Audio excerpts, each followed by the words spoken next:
as you have seen in the practical video that we have done 4 practical. First one is the brick, when I am holding the brick in my hand. Then the second one, when I hit the ball, football with the foot. Then I am using the hammer and the nail. And the fourth one is open and close the door by the hand.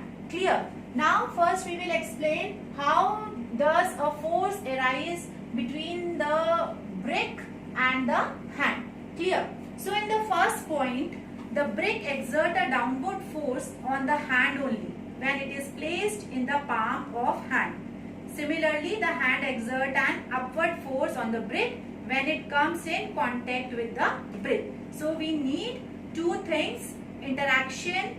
The force arises due to interaction between the two or more objects. Then the next one is to exert a force on a football. What we need? We need to kick it. Clear?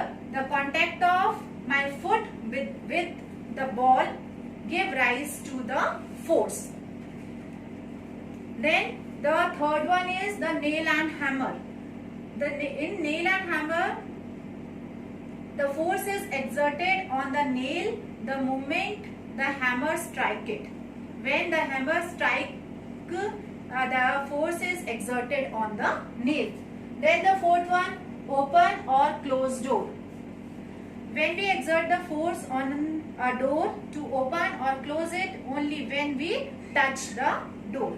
So we can say that the force arises due to interaction of two or more objects. Now the second is the force effects of force. Now first point is force can change the shape of an object. Second effect is force can change the state of motion. Now first we will discuss the force can change the shape of an object. What I am taking now, the rubber band changes shape when it is stretched. This is a rubber band I am taking, and when I am applying the force, it will stretch and it will change the shape of a rubber band. Clear? Then the next one is when the shape of a spring changes when it stretched.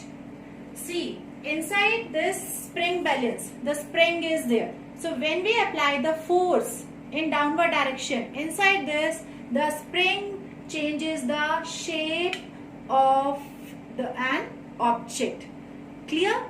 It will change the shape of the spring. Then when you sit on a sofa, the force applied by your weight causes it to sag. This is a very common one. Clear? And in your daily life only you can see this example.